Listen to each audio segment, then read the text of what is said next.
We want to apologize for being late, but we started this morning, and it's been great dialogue all day, and a lot of people have been before us, so we apologize to all of you for being late. And Dr. Mathis, Pledge of Allegiance. Thank you. Attention, salute, pledge. I pledge allegiance to the flag of the United States of America and to the republic for which it stands, one nation, under God, indivisible, with liberty and justice for all.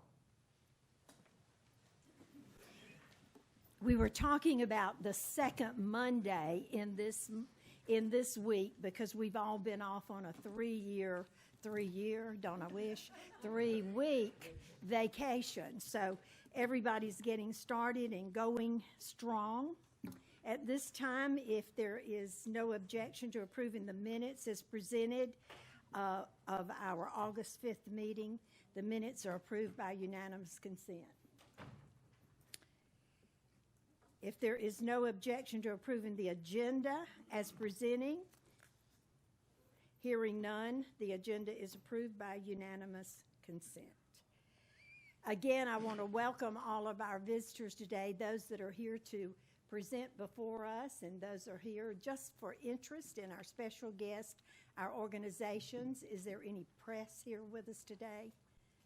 If not, we will move right along. We do. Don't hide. Let us know where you're from. Stand up and tell us where you're from. Skylar Laird. I'm with the Daily Gazette. Wonderful. Ian Grenier with the Post-Courier. Well, thank you for being here. For those living in the United States, this past Monday, yesterday, as a matter of fact, September the 1st, was Labor Day. And I hope that all in the sound of my voice had a great 3-day weekend, making the end of summer and the beginning of a new school year, and of course those great football games. How many of you watched the football games or were there? Oh, great. Well, lots of smiles out there, so it must be a lot of Carolina fans. At the same time, something about that day is sort of bittersweet. June is long gone, July and August too. Summer is over, and there's nothing that we can do about it. This small sense of loss of long days ending that makes Labor Day so very important. If summer was not everything that you wanted it to be, then you have one last day left to make up for it. And of course, none of those emotions described here have anything to do with the origin of Labor Day. In the United States and other countries, the people suggested it, advocated for it, and signed it into law. We're not concerned with summer vacations ending or kids going back to school. They were more important looking for an opportunity to celebrate the working class Americans. People who spent long living days in the factories, the train yards, the mines, and the mills, earning a living for their families. Labor Day was established as a designated day for rest and relaxation for individuals with limited free time. The phrase, "the more education evolved, the more we prospered," is supported by extensive evidence showing a historical and ongoing link between educational advancement and economic growth. Education drives prosperity by building human capital, by boosting innovation, by advancing public health, and reinforcing democracy. I am very pleased today for this board and for all of you that are here and those online listening that we have Senator Greg Hembry with us today. Senator, a resident of Horry County and an attorney and the chair of our Senate Education Committee, who sits on the Senate Finance Committee, and as well as many other committees, because that Senate has like 46 and you serve on multiple committees. I know, working hard. He's played a vital part in moving education forward in our state. both through legislation and through funding. His commitment to service for our state and its citizen does not go unrecognized, Senator. So we want to thank you for being here with us today, for your service, and having a few words with us. Madam Chairman, thank you Yes. for that kind introduction, and it's a pleasure to be with you today. You were talking about all the committees I'm on and some of that. It's been a couple of years ago. One evening at home, my wife looked up, and this happened just like this. She looks up at me and she says, "Honey, I think I know what your superpower is." You know, your wife says, "I think I know what your superpower is." You kind of like, "Well, yeah. What do you think? Well, what about that?" And she said, "I think you're really good at getting jobs that don't pay anything." She's right, and I'm really good at that. I'm on a lot of committees, but it is a pleasure to chair the Senate Education Committee. I don't have any agenda to share with you today. It was strictly my wife, speaking of her, served several years on the State Board of Education way back when. And I attended some meetings with her, and then I also was invited, once I became chairman of education, I was invited just about once a year to just kind of stop by and say hello, which was good for me, and I hope good for the board. But just to kind of put a name with a face and build a little bit of a relationship. So that's my only. I talked to the superintendent about that. Said I don't know why we got away from that. I will say this: we were in a bomb shelter under that old building. Was where last time I was at a state board meeting, and you kind of looking around seeing if anything's going to crack. Am I going to get out of here safely? This is such a beautiful facility, and y'all have upgraded a lot. I'm here to say, but. I guess, and the only thing I was driving down here thinking about a couple of things that you've done lately that I just so appreciate, that the board really took the bull by the horns on several issues. I know there are many, many, many issues that you are struggling through and working through all the time, but a couple that, because we were so involved from a legislative standpoint, and that was getting our hands around a policy involving appropriate books in our schools, in our school libraries.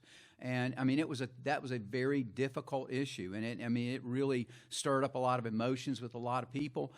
We were in the middle of it in the General Assembly and could not quite hit the sweet spot with legislation that we could get through. We were working on it as well, but I understand how challenging that was to try to find the best policy that you could, and y'all took that on, and I think put together found a terrific solution that, as we see it being implemented, it's gotten quiet really, more than loud, and as it goes forward, that's showing you that a policy is starting to really work and take hold. And the second one that y'all took on, I think, was so important, and it was really, we couldn't move fast enough, and y'all were able to move quicker, and that was on the cell phone issue in schools. I mean, hooray! Congratulations! There was a hue and cry for about 15 minutes. I think there was just a little bit of time there. Like, oh my goodness, it's going to be the end of the world as we know it. And then all of a sudden, everybody's going, this is working out pretty good. This is working out really great. I mean, the more reports we have as it goes down, as it continues to go forward, it was an important and good thing to do for our students and our teachers and our schools. So thank you for tackling those two tough issues that we were, one, couldn't quite get there, two, y'all got there quicker than we did because we needed to get there quicker. So I appreciate that. I'm eager to hear from you. I talk with the superintendent on a regular basis. I know some of you already from other times that we've met along the way, and some of it. So I've got one that's a constituent. There's that, and then there's that. But I'm real easy to get a hold of them and eager to hear if y'all have suggestions for us. We're trying to get it right, and we want, and y'all are in more of the implementation side. You see some of the things that we think are good ideas maybe aren't such great ideas. You're not going to hurt my feelings. I used to be a criminal prosecutor. When you prosecute people that really will shoot you in the face, there's nothing you can say to me that's really going to hurt my feelings. So, but we want to try to get it right, and we look forward to your feedback. And thanks again, Madam Chairman, for your invitation to join you today. Thank you so much. Thank you for driving all the way from Oree. And if you need a passenger to take back, we can suggest one to you if you need a passenger to go respectfully decline. Thank you, Madam At this point, do you mind if there's anybody that has a question or anything that they would like to add without you. Anybody? Except for that one down on the end. That's what I said, without you. I just like to let it be known that when I came on the board, we're in a new facility now, we're not in the basement. So I want to thank you for that. Yeah. I'm assuming that's because I got on the board. Mostly. Thank you so much, very much, for what you do, for your service, and for your great in-depth interest in the education of our students in this state. Thank you, Madam so Chairman. much. Appreciate it. Uh-huh. And we'll go ahead and move on to my report now. And I'm so thankful, Chairman Hembry, that you're here today, because what I want to talk about is the visible fruit of work that we have been working on in partnership with you and your colleague in the House, Chair Lady Erickson, for many, many years. And it even goes back to your time in the House, Chair Allison. So we today were so thrilled to be able to roll out the scores for the SC Ready test. This is the test that our 3rd to 8th grade students take every year. And I had the privilege of being at J.C. Lynch Elementary School in Florence 3, a little town called Coward. Have any of you all been to Coward before? Okay, all right, we have a couple folks here. This was my first time to visit, but what an exceptional opportunity to celebrate a Title I school in a rural community that is absolutely knocking it out of the park. Their 3rd grade class was at 76% proficiency this year on their ELA scores. They were over 80% proficiency on their math. Huge year-over-year gains, and to see them having reached our 2030 moonshot 5 years early, I mean, I just can't even imagine. Truly, the sky is the limit for these students in Florence 3. And so we'll talk a little bit more about them, but I wanted to walk you all through, just as a reminder of this journey that we have been on as a state in South Carolina. This is not overnight success. This is not something that we just snapped our fingers and made happen. This is hard work on the part of people from the State House to the schoolhouse. And to me, it really illustrates the power that when we as adults are aligned in our supports, our children can and will rise to meet high expectations. So going all the way back to 2014, that was the passage of the original Read to Succeed law here in South Carolina. In 2018, the General Assembly partnered with the Department of Education to launch the MTSS law and framework here in South Carolina. And that really is all about creating a framework for strong instruction for every student. We talk about Tier 1 instruction. That means high quality instruction for all students. And then we have Tier 2 and 3 for the students who need additional intervention and support beyond that. But every single student in South Carolina deserves the strongest, most excellent Tier 1 instruction. And that's what we're working to deliver every day here. In 2019 to 2022, under the leadership of Superintendent Spearman and Dr. David Mathis, this department launched the Palmetto Literacy Project, which was really the early days of our Science of Reading work here in South Carolina. That was in 250 schools that launched in 2019. In 2021, after the pandemic, the PLP schools launched the LETTERS training that we have talked so much about, that high-quality professional development that is putting tools in teachers' toolbox to align their instructional practice with the systematic, explicit instruction that we know science tells us has to be present for all students to become proficient readers. And then in 2022, the PLP schools were able to use some of their ESSER funds to adopt high-quality instructional materials to go with that high-quality professional development.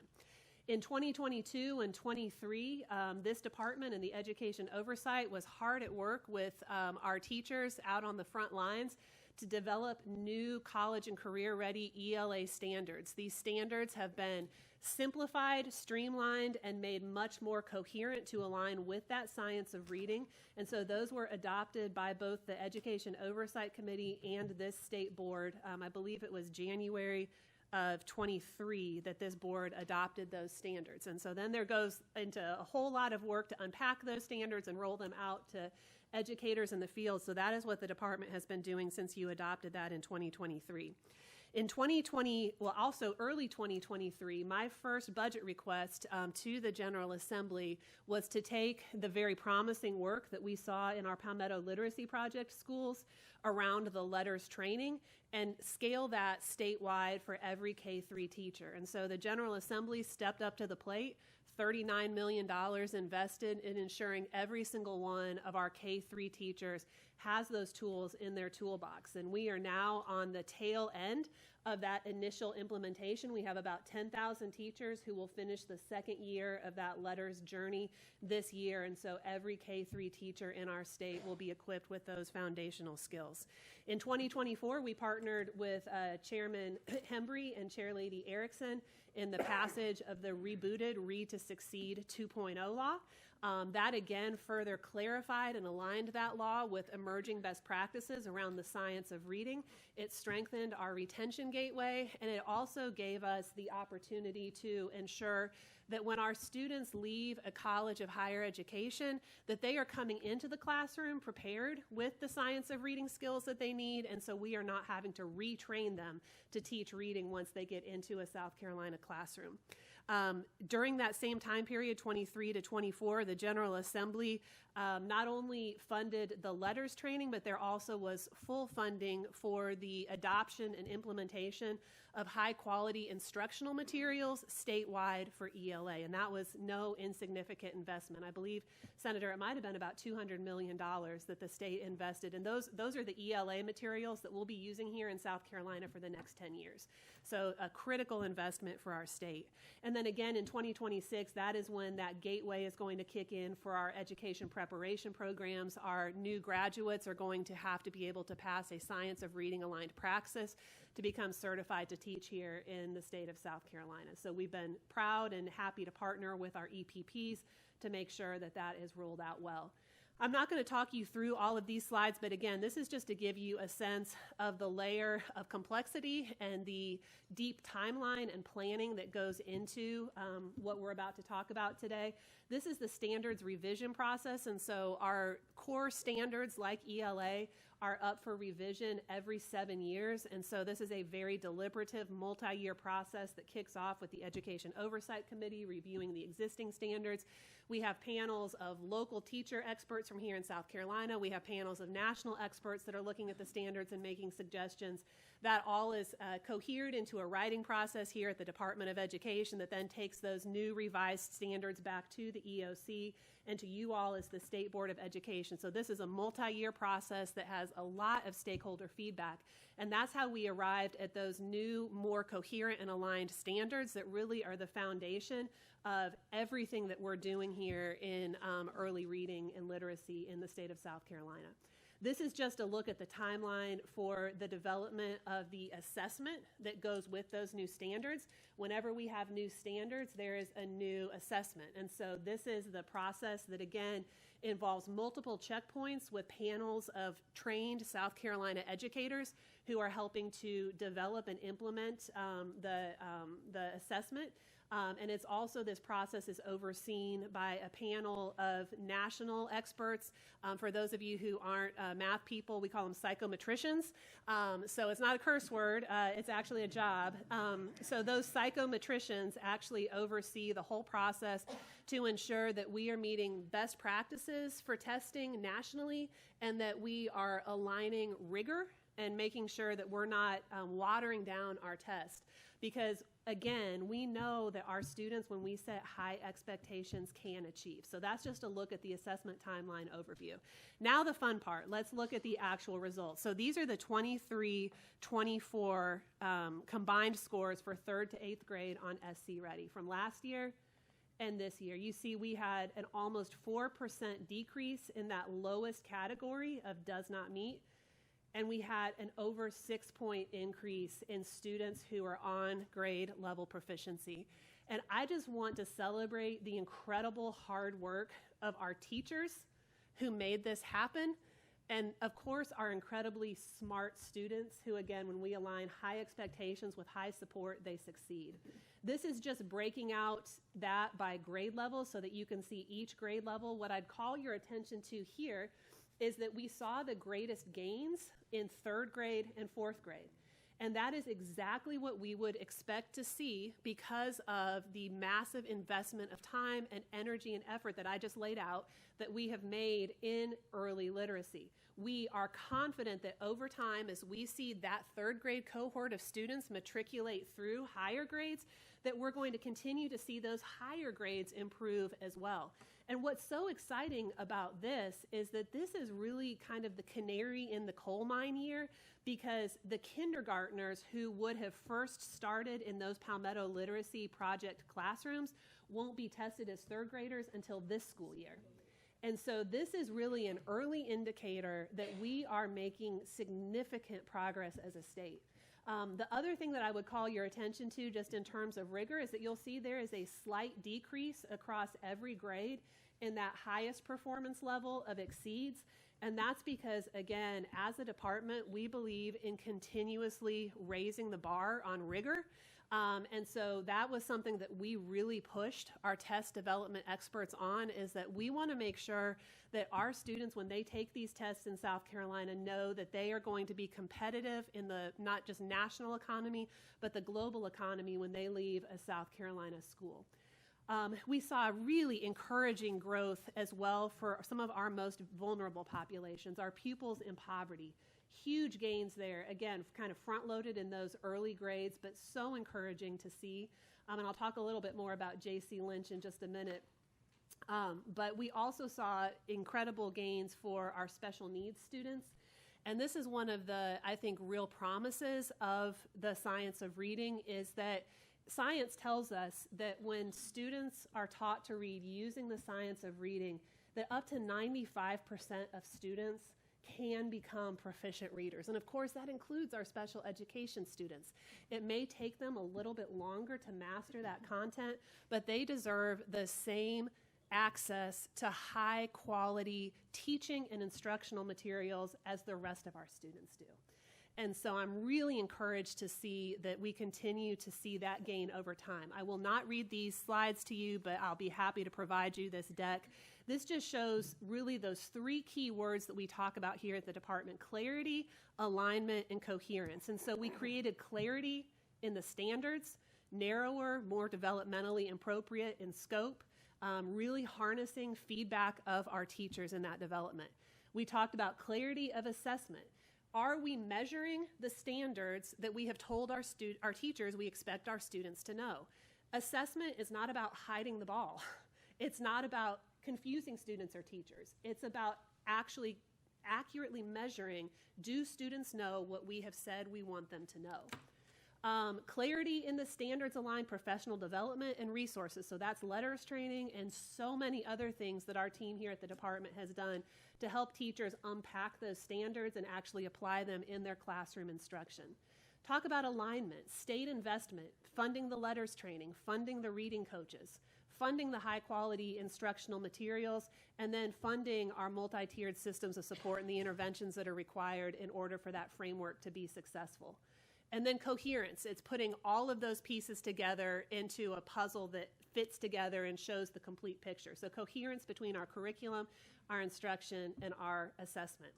So we've celebrated ELA. I don't want to give math short shrift because we do have a lot going on in math. And our goal here in South Carolina is that no kid ever says, "I'm not a math kid."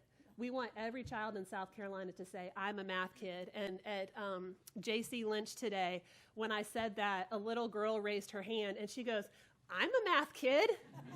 And I was like, yes, you are a math kid. It turns out she was one of the highest scoring third graders in her class. And so I just love that she just piped right up. But we know that we have real challenges in math, and we're not going to sugarcoat those challenges. We see that in the lower grades, we have just over or hovering around half of our students that are at grade level proficiency in math, and that drops off significantly in the middle school years.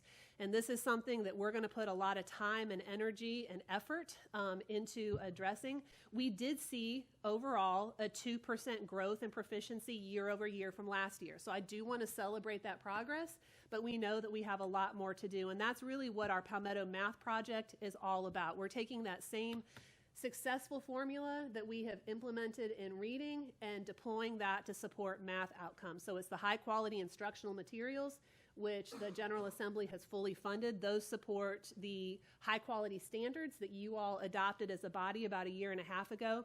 The high quality professional learning. The challenge there is that there's no real science of math like there's a science of reading, but we are learning from other states. Alabama and Louisiana in particular are really doing a great job moving the needle in math. And so they've identified a training that is called OGAP, and I can't tell you what that acronym stands for, but they have smart people back here who can if you're curious about that. But that's one of the professional development tools that we're looking at around math, much like we did with letters. Instructional coaching and high-dose tutoring. And so we're rolling that out in our lowest performing 5th to 8th grade classrooms. Again, really kind of trying to focus in on that middle school math where we see the biggest drop-off, with the hope that we will discover promising practices that we will then be able to scale just like we did with our literacy work. Just a couple other things that I wanted to run through with you. I think I may have shared with you previously the Palmetto Pioneers Project and the Dr. Mary McLeod Bethune program that we rolled out on her birthday on July 10th. We actually are going to be releasing 2 Palmetto Pioneers every month as we lead up to the celebration of America's 250th. So one of our next ones that we will be releasing is William Jasper and our Palmetto flag, so that our students know the story of where that palmetto and crescent on our flag came from, and the fact that the revolution was started in Massachusetts, but it was won right here on the battlefields of South Carolina. And so every student in South Carolina is going to know that. And so we have some really exciting partnerships that we will be rolling out in the coming months around celebrating our American 250. The last thing that I wanted to put in front of you today is just a report that I highly recommend to you that the Education Oversight Committee put out called Beating the Odds, an Investigative Study. And so they took a cohort of, I can't remember, about 12 to 15 schools over the span of 2 years, and there were criteria for the schools that they included in this study. So they had to have at least 100 students, they had to be high poverty, they had to be a Title I school, they had to have open enrollment policies, which means even if they were a magnet program, they couldn't have an admissions criteria, and there had to be transportation so that it was accessible to any student who wanted to participate. And you couldn't have any unsatisfactory indicators on your report card either. And so they found this cohort of schools that they called the Beating the Odds schools, and they said, what is the secret sauce here? What is it that these schools are doing differently from other schools that are situated in that same kind of high poverty context? And what it all came down to was a strong, visible principle as the foundation of excellence in that school. And then there are so many things that flow out of that instructional leadership from a principal. So I won't read that all to you now, but I highly commend that report to you. And what it reinforces is what we have said so many times here at the State Board of Education, which is poverty is a challenge, but it is not an excuse. Our children in poverty can learn when we align expectations and supports. And that is why I was so excited to be at J.C. Lynch today. I saw it in action, again, not only incredibly bright students and teachers, but a principal who was committed to leading that school to excellence. And even as we celebrated the incredible achievement that they had on their 3rd grade scores this year, he said, but we're not done. We're not done. This is just the beginning. And I'm so excited that today you all are going to hear from Dr. Laura Hickson, who is the recently retired superintendent from Florence 3. She thought she was retiring. We've actually deployed her to work in Jasper, and so you all are going to hear from her on Jasper and what she's been up to over the last few weeks down there. But I just want to give her a huge shout out because, again, that principal leadership matters. Great principals are elevated and celebrated by great local superintendents. And so I just celebrate her leadership, and I'm so glad that you'll get to hear from her today. And Madam Chair, I'm sorry I went a little long today, but there's a lot of great news to celebrate, and I'm glad to do it. So that concludes my report. Thank you. Thank you. That is great. We commend you and your staff for the great work that you're doing, and we want to thank our teachers out there.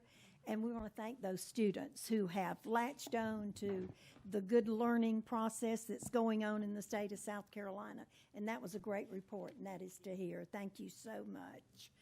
At this time, we come to our parliamentarian comment, and I would just like to say that I'd like to recognize Todd Atwater. He's our new parliamentarian and general counsel. Stand up so everybody can see you. Todd not only served in the South Carolina House of Representatives, he's a great attorney, and he's also been a servant of the people, and we're just pleased to have you as our general counsel here at the State Board of Education. Thank you so much. Public comment at this time, and we appreciate always your interest in public education. Typically, the State Board allows about 5 minutes for your comments. And since we're hearing your comments for the first time, it is our policy here at the State Board of Education to take your comments as information. If you have questions or need additional information, we'll contact you later. So we thank you for the understanding of our procedures, and I believe that we have Lacey Lane who is signed up to speak with us today. Lacey, you have 5 minutes. Thank you for coming today. Thank you. Good afternoon, Superintendent Weaver and members of the board. My name is Lacey Lane. I'm a school counselor with 16 years experience, a mother of 2 elementary school children, and a proud supporter of public education. I'm here today because I'm concerned about the recent change in our state's school counseling and career model from the 2018 version to the 2008 version on the state website, and what potential future revisions might mean for our students. Our former superintendent of education, Molly Smearman, wrote in the foreword of the 2018 model, quote, "School counselors and career guidance educators have a tremendous responsibility in helping public school students in our state to meet the characteristics embedded in the profile of the South Carolina graduate. As student advocates, each member of the school counseling team works tirelessly to address the personal, social, academic, and career needs of all students, to ensure that they learn to live, learn to learn, and learn to work successfully. Since 1999, South Carolina's school counseling model has helped schools to build comprehensive data-driven programs that support the whole child, not just academics and career readiness, but also personal social growth. The 1999 model was written by a statewide counselor committee, and and it was endorsed by the South Carolina Board of Education. The revisions to the model made in 2008 and 2018 were also written by committees of school counselors and school counselor educators. Now, one of these things that each of these model versions have in common is that practicing school counselors from across the state were involved in every step of that revision process. Now, of course, the involvement of school counselors in the revision process is not just precedent, it's also best practice.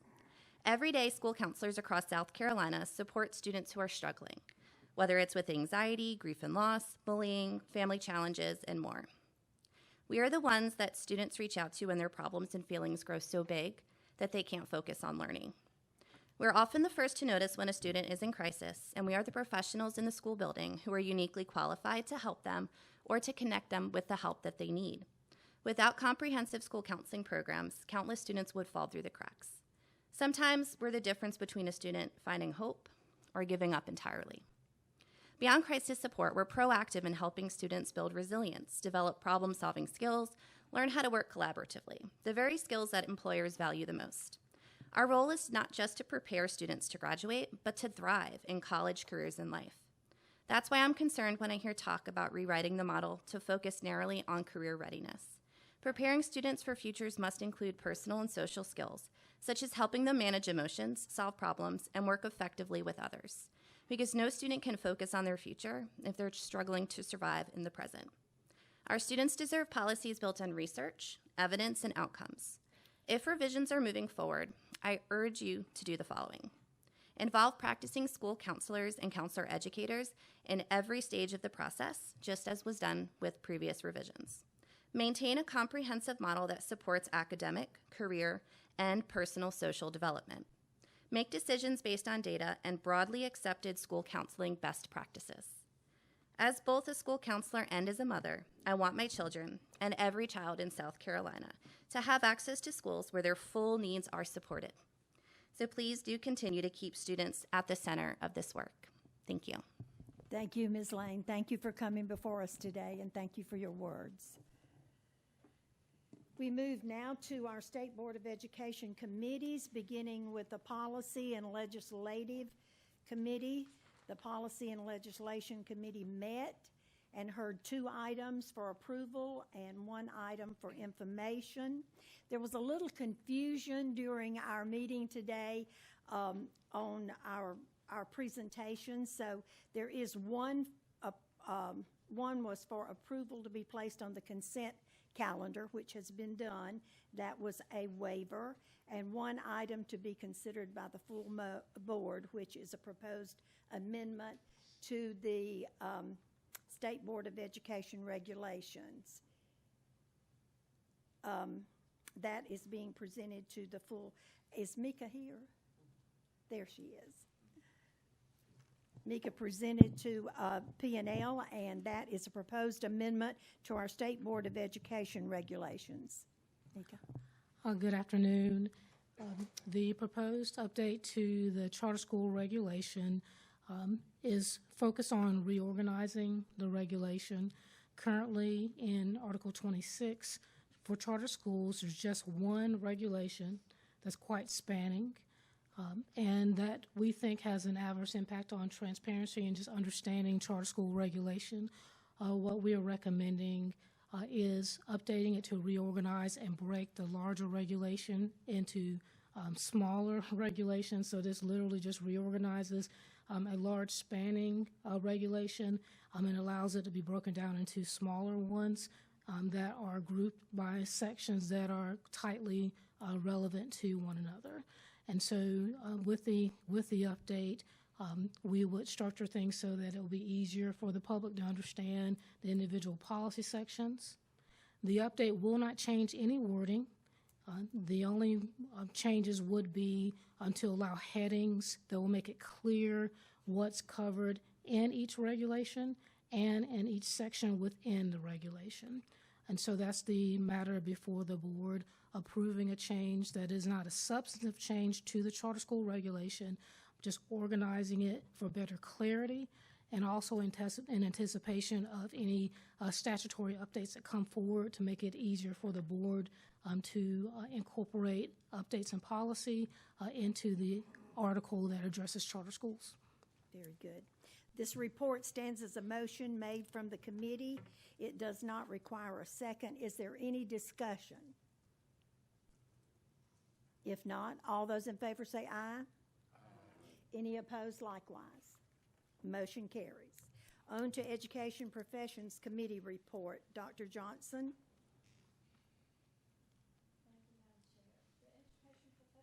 Be sure you turn on your mic. Hi, how are you today? The Education Professions Committee met this morning and approved 1 action item. The approval of certification endorsements in dual language immersion. This action item was approved and placed on the consent agenda. There were no information items that we heard today. So that concludes my report. The report stands as a motion made from the committee. It does not require a second. Is there any discussion? If not, all those in favor say aye. Any opposed likewise? Motion carries. Standards Learning and Accountability Committee report. Dr. Mathis, I think you're in place of Yes. Ms. Lynn. Yes. The Standards Learning and Accountability Committee met earlier today. We approved 2 items on the first reading. One was presented by Alana Prosser on test security, which was Regulation South Carolina Code 43-100. Those, the test security primarily was around computer-assisted assessment for our state assessment.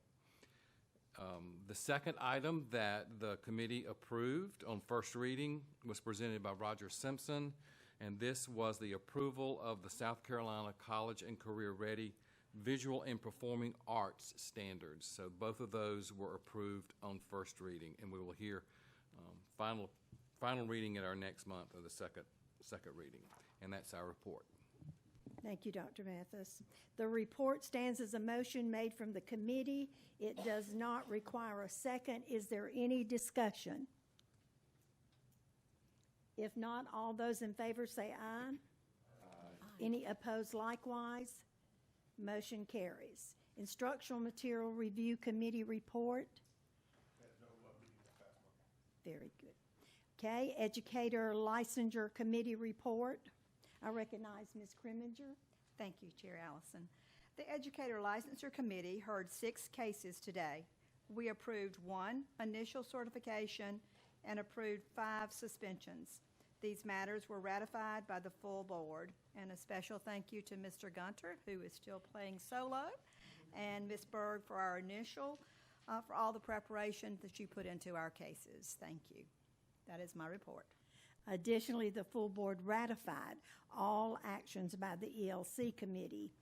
Under the full board Educator Licensure Committee, we heard 3 cases resulting in 1 approval for initial certification and 2 orders of revocation. Additionally, the full board ratified all actions taken by the ELC committee. The full board ELC met solely for the limited purpose of ratifying the actions of the ELC, and all the actions taken by the ELC committee were ratified by the full board. Brings us to the consent agenda. All committee items presented to the State Board for approval make up the consent agenda. The consent agenda has been distributed. Is there a motion to approve? Madam Chair, Kriminger, so move. Kriminger moves. Is there a second? Johnson, second. Johnson seconds. All those in favor say aye. Aye. Any opposed likewise. Under our South Carolina Board of Education report for approval, proposed amendments to the State Board of Education Regulation Code, 5940-180, our charter school restructuring. And I believe that was explained a little earlier, but if you have any questions concerning this, we'll now hear Mika Childs will now answer any questions you might have. If not, is there a motion to approve the model policy for Regulation 5940-180? Richards, okay. Second? Second. Is there any discussion? All those in favor say aye. Aye. Any opposed likewise? We have the proposed amendments for our second reading. Is Christy Austin? Yes, Christy. We'll now hear, this is a proposed amendments to the State Board of Education Regulation 43-100 test security. Yes, It's ma'am. a fun topic. Fun topic. Yeah. Good afternoon, Chair Allison and members of the board. The South Carolina Department of Education is recommending a change to Regulation 43-100 test security to update language aligned with current state statute 5918-325, which requires college entrance, career readiness, and summative assessments to be administered to all students in a computer-based format, except for students with disabilities as specified in their Individualized Education Plan, Section 504 Plan, or Individual Language Acquisition Plan. Additionally, as technology has advanced, there is necessity to provide clarity and specificity to test security protocols to help reduce test security violations. The most notable changes to this recommended change are a requirement for districts to submit their district test security plan. Currently, they are to have one, but they do not have to submit it. This would add the requirement for the district test security plan to be submitted to the Office of Assessment and Standards here at the State Department. It will also provide more specific information regarding what directions test administrators are to follow, more specific information regarding what test administrators can't disclose regarding the assessments, and includes exceptions for those test administrators that are administering an assessment as specifically outlined as part of a child's accommodation. Specific provisions on what prohibited reference or tools are including a dictionary, ruler, calculator, etc., unless specifically indicated in the test administration manual for each test. Indicates more instruction on the necessity of following student accommodations as listed in their IEP 504 or ILAP plan. Removes the statement regarding students being excluded from testing, as there is not an option for students to opt out of state assessments. Removes the statement regarding, providing more clarity on the requirement of inclusion of a student's end of course examination score as part of their student's grade, which is aligned with South Carolina Regulation 43262.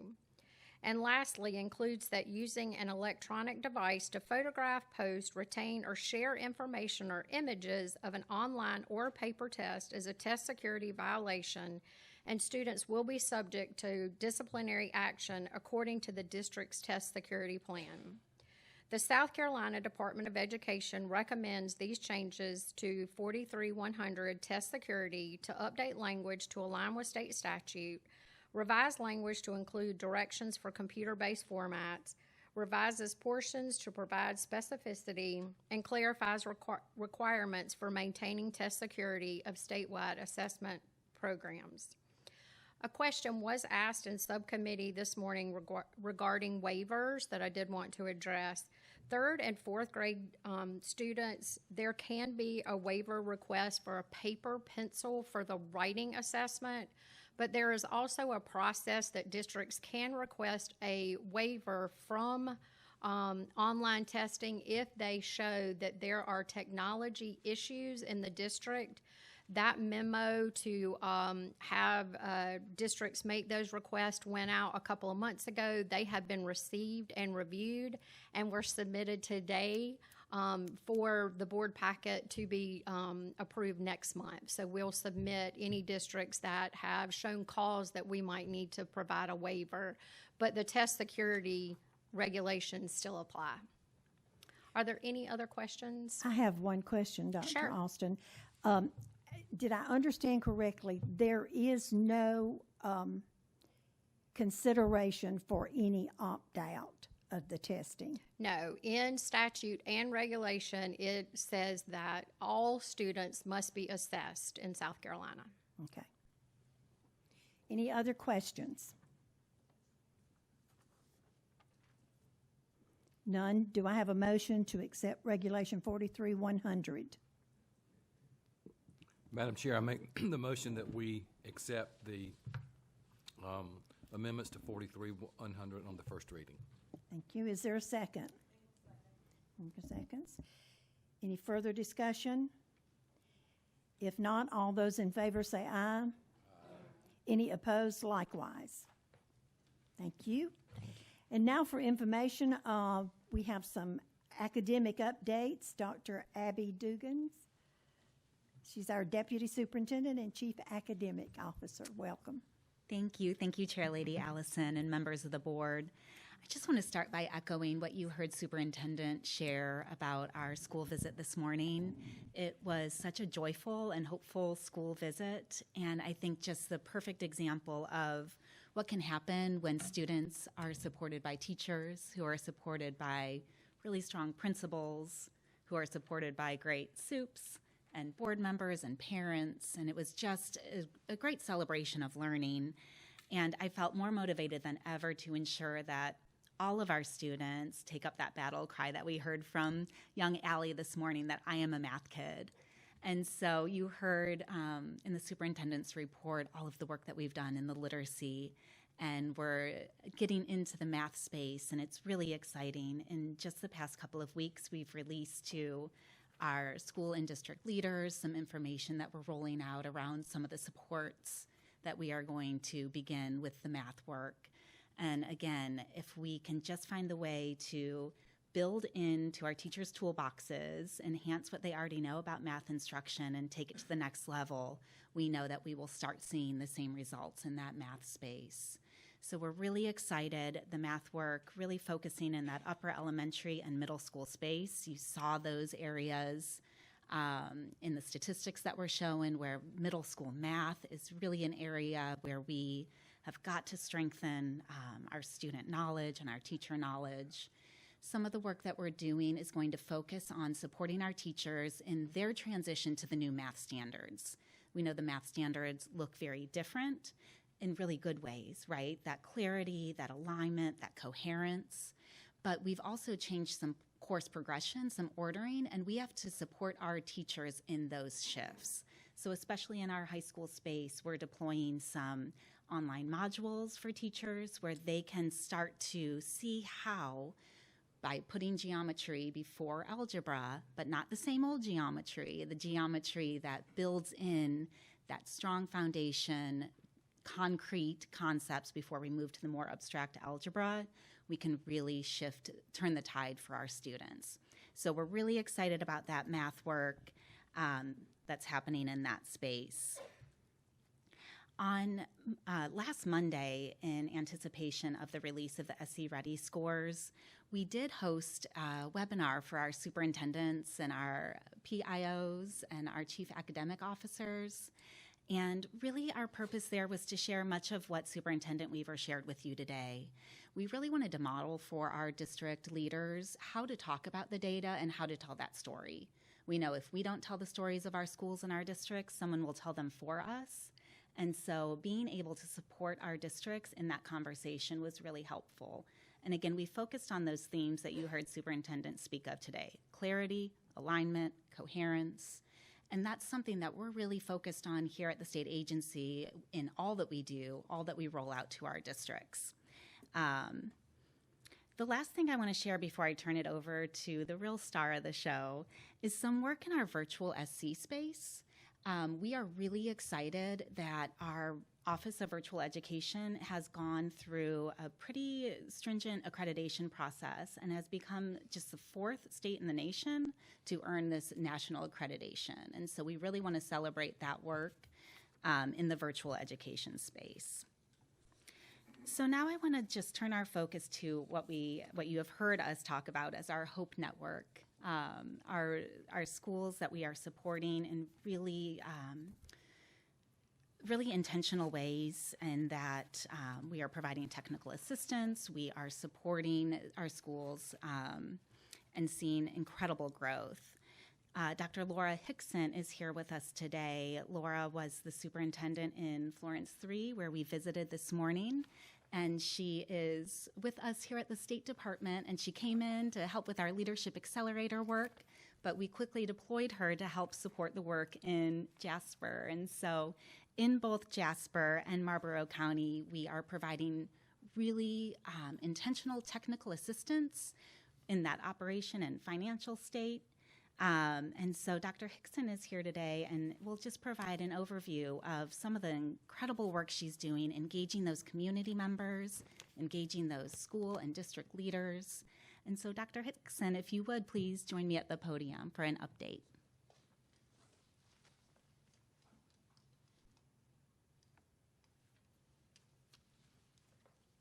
Thank you. Welcome. I'm not a rock star. I'm just a member of the team. Good afternoon, Madam Chair, board members, and State Superintendent Weaver.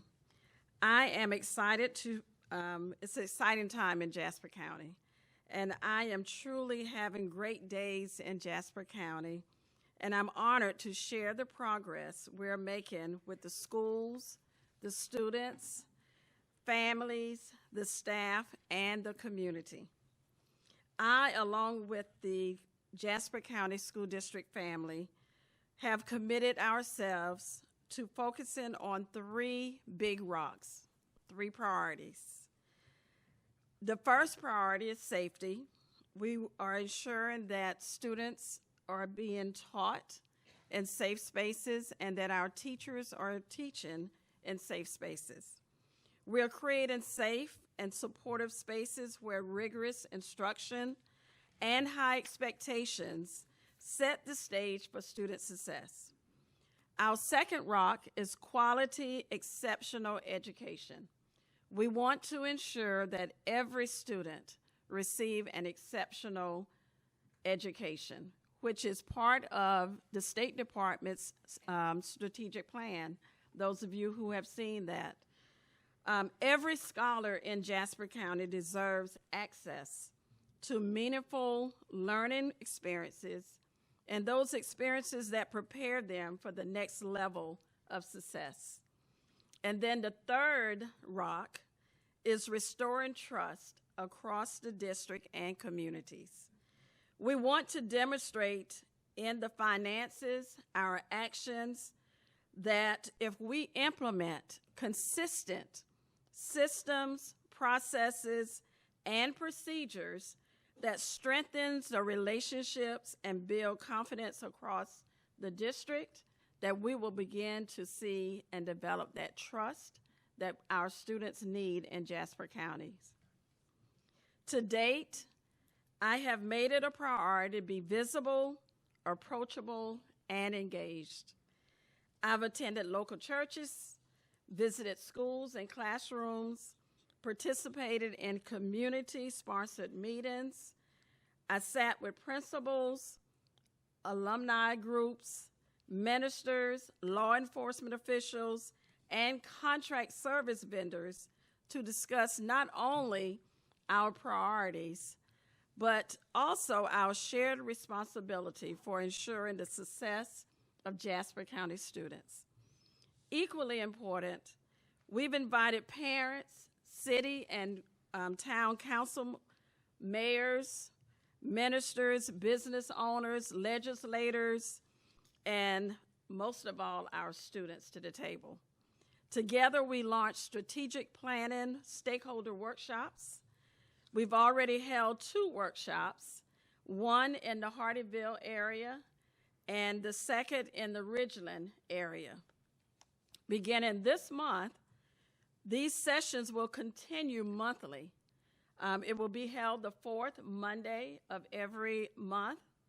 The goal of these workshops is to provide opportunities for voice from our stakeholders. We want collaboration and partnership, and we want them to be a part of the decision-making process. Another reason is to keep stakeholders informed and engaged. And then we want to also ensure that Jasper County's vision for education includes the community, not just for the community. I will tell you the energy in the room during these sessions has been unmatched, full of collaboration, engagement, and a shared vision of what's possible when we lead with purpose and with partnerships. In closing, we are moving in the right direction. We're moving forward with momentum, clarity, alignment that you heard a lot about today, and unity. Stakeholders across Jasper County are expressing excitement and their gratitude for the progress made thus far, and they are so appreciative that State Superintendent Weaver and this board has sent support to Jasper County. Thank you. Thank you. I want you to look me in the eyes.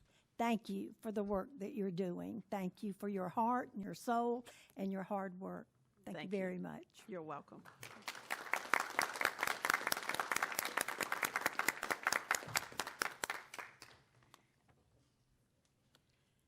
Dr. Hickson said it takes a village. We heard that this morning at J.C. Lynch, and I am so appreciative, Chair Lady Allison, I echo you in the thanks to Dr. Hickson for rallying the village to do what's best for the kids in Jasper County. So thank you very much for what you're doing, your service. Thank you. That concludes my report, and I'll take any questions. Very good. Any questions?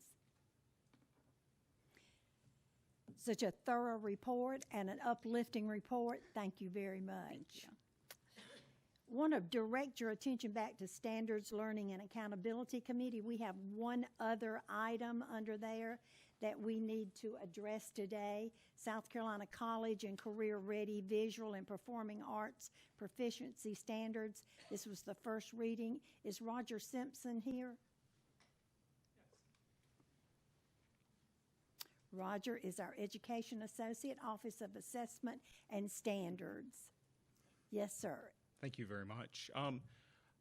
We saw in Superintendent Weaver's report earlier the flow chart for the cyclical review of our standards, and so we are fortunate to present to you our revised college and career ready standards for visual and performing arts proficiency.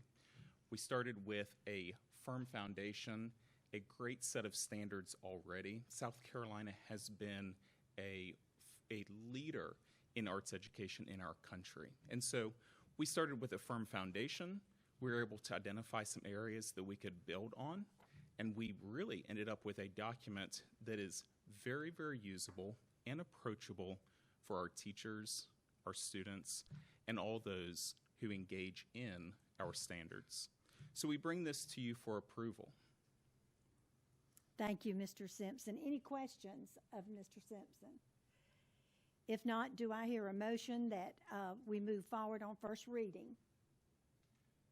Madam Chair, I make the motion to approve on first reading the South Carolina College and Career Ready Visual and Performing Arts Standards. Is there a second? Preminger, second.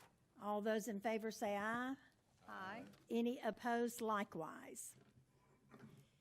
Thank you, sir, Thank you. very much. Motion carries. In other business, I'd like to remind you to fill out your travel form today. Want to thank you again for and wish you safe travels home. Is there any other information, anything to share for the good of the order? I think y'all are just ready to go, right? Okay, do I hear a motion that we adjourn? Very good. A second? Johnson. All second. those in favor say aye. Any opposed likewise. Thank you.